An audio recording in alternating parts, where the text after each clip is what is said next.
रायस्टार कोई आम लड़का नहीं था। वह एक सुपर हीरो था जिसके पास कई अद्भुत शक्तियां थी। वह अपनी शक्तियों का उपयोग हमेशा लोगों की भलाई के लिए करता था। जब भी कोई गुंडा गांव वालों को परेशान करता तो लोग कहते, भाग जा, नहीं तो तेरा बाप सुपर राय आ जाएगा। यह बात सुनते ही अधिकतर गुंडे डरकर भाग जाते थे, लेकिन जो नहीं मानते उनके सामने खुद सुपर राय आ जाता और उन्हें सबक सिखाता। पूरा गाँव खुश था, लेकिन एक आदमी बिल्कुल खुश नहीं था, मुन्ना माफिया। मुन्ना माफिया एक बहुत बड़ा गुंडा था। उसके पास दर्जनों खूंखार गुंडों की फौज थी। एक दिन उसका सामना सुपर राय से हो गया। उस दिन सुपर राय ने उसके सभी गुंडों को मौत के घाट उतार दिया और मुन्ना से धीरे से कहा, अभी भी समय है मुन्ना, सुधर जा वरना मारा जाएगा। उस दिन के बाद से ही मुन्ना माफिया सुपर राय से बदला लेने की आग में जलने लगा। लेकिन वह बदला कैसे लेगा ये किसी को नहीं पता था। एक सुबह जब सुपर राय अपने कमरे में आराम कर रहा था, तभी उसके घर के सामने एक बड़ी गाड़ी आकर रुकी। गाड़ी से एक सुंदर लड़की उतरी और दौड़ते हुए रायस्टार के पास पहुंची। वह रोते हुए बोली, सुपर राय, मेरे पापा को बचा लो, नहीं तो गुंडे उन्हें मार डालेंगे। रायस्टार ने पूछा, कौन से गुंडे? लड़की बोली, आज सुबह जब मैं और मेरे पापा गाड़ी से आ रहे थे तभी कुछ गुंडों ने हमें घेर लिया। उनके पास हथियार थे। मैं जैसे तैसे वहाँ से भाग निकली, लेकिन मेरे पापा अब भी उन्हीं के पास हैं। ये सुनते ही रायस्टार गुस्से से लाल हो गया। उसने तुरंत अपना सुपर सूट पहनने की तैयारी की। लेकिन उससे पहले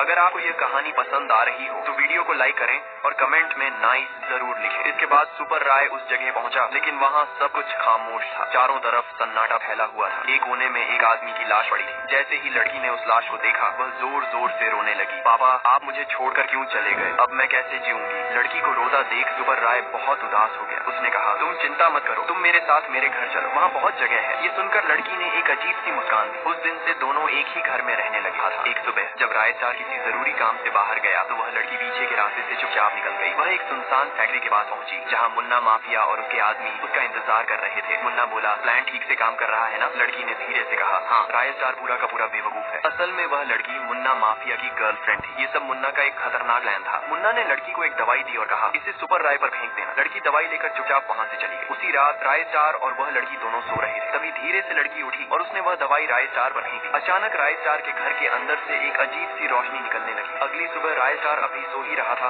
कि तभी उसे गाँव वालों की चीख पुकार सुनाई दी। वह घबरा गया और भागता हुआ बाहर आया। बाहर उसने देखा लोग इधर उधर भाग रहे थे और मुन्ना माफिया अपने गुंडों के साथ गाँव वालों को कुत्तों की तरह मार रहा था। पूरा गाँव तबाह हो चुका था। रायस्टार मुन्ना के पास गया और बोला, क्यों रे मुन्ना, पिछली बार तुझे कुत्ते की तरह मारा था, भूल गया क्या? या फिर से याद दिलाऊं? मुन्ना हंसते हुए बोला, वह बात मैं कैसे भूल सकता हूँ, उसी का बदला लेने आया हूँ। ये सुनते ही रायस्टार को गुस्सा आ गया। उसने कहा, लगता है तुझे सबक सिखाना ही पड़ेगा। उसने अपना सुपर सूट पहनना चाहा, लेकिन उसकी शक्तियाँ काम ही नहीं कर रही थी। तभी उसकी नजर मुन्ना के पीछे खड़ी उस लड़की पर पड़ी। अचानक उस लड़की ने वही दवाई मुन्ना माफिया पर भी दी और देखते ही देखते मुन्ना माफिया भी एक सुपर विलेन बन